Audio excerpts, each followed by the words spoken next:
kedua yaitu pengaruh deterjen terhadap perkecambahan kacang hijau dengan tutor Bapak Asidin SPD MPD. Perkenalkan, saya Sri Prabawati Surida dengan NIM 859415625 UPBJJ Universitas Terbuka Makassar.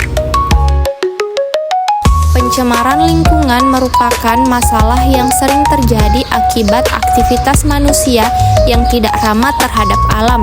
Contohnya pencemaran air akibat limbah rumah tangga seperti deterjen. Dampak nyata pencemaran air oleh deterjen dapat diamati melalui percobaan perkecambahan pada biji kacang hijau yang dimasukkan ke dalam gelas-gelas yang berisi deterjen. Adapun alat dan bahannya yaitu sendok teh, gelas kimia 10 buah, kertas saring atau tisu, kertas timah atau penutup lainnya, mistar, kertas untuk label, gelas kimia, air leden, dan deterjen. Pertama-tama, rendam biji kacang hijau dalam air, kemudian lihat yang mengapung kita buang, yang tidak mengapung yang kita gunakan.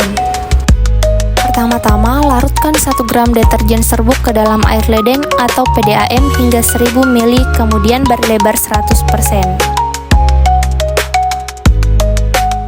Lalu aduk.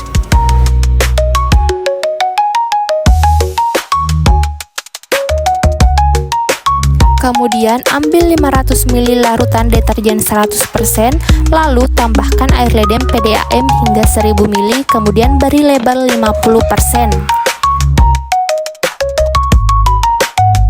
Begitu seterusnya hingga label 6 yaitu 3,10%.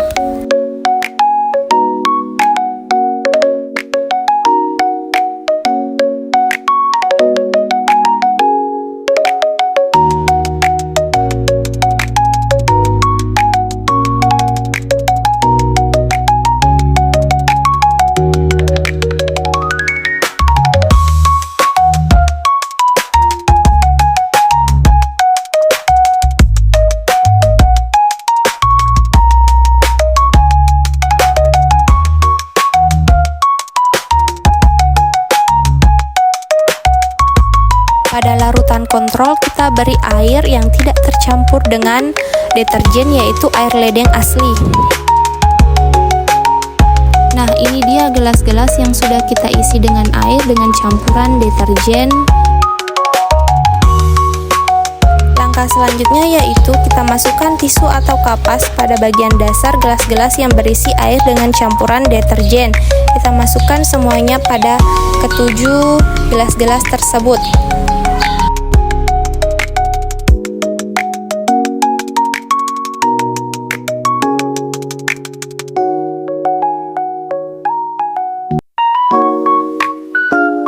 Setelah itu, kita masukkan 10 biji kacang hijau pada masing-masing gelas, mulai dari gelas label 1 sampai label kontrol.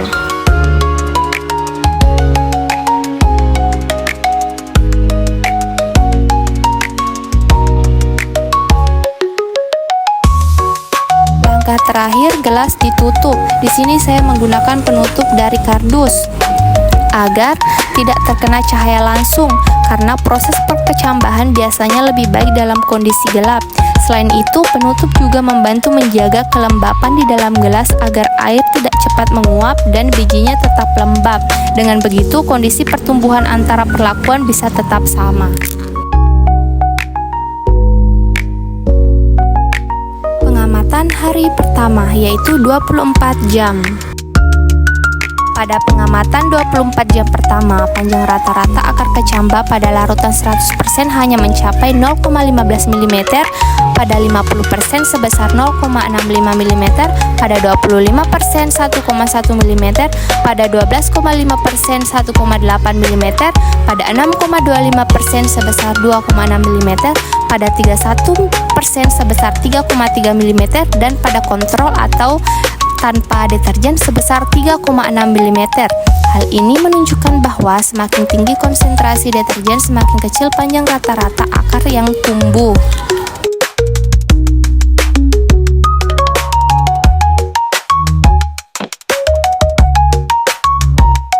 Pengamatan hari kedua yaitu 48 jam. Kita keluarkan semua biji kacang hijau dalam gelas untuk diukur.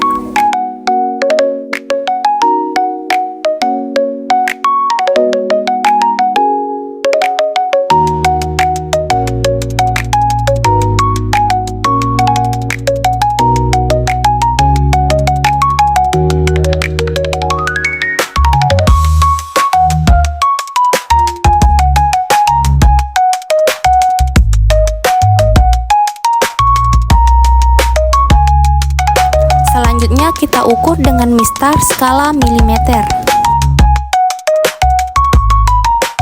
Dari hasil pengamatan selama 2 hari atau 48 jam, panjang rata-rata akar kecamba meningkat, namun perbedaan antar konsentrasi tetap terlihat.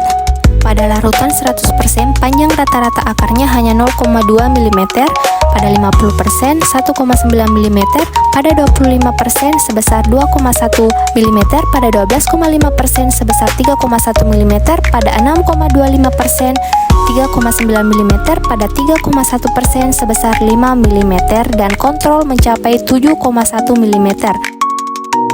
Pertumbuhan terbaik terjadi pada kontrol karena air bersih tidak mengandung bahan kimia berbahaya, sehingga proses penyerapan air dan pembentukan akar dapat berlangsung dengan baik.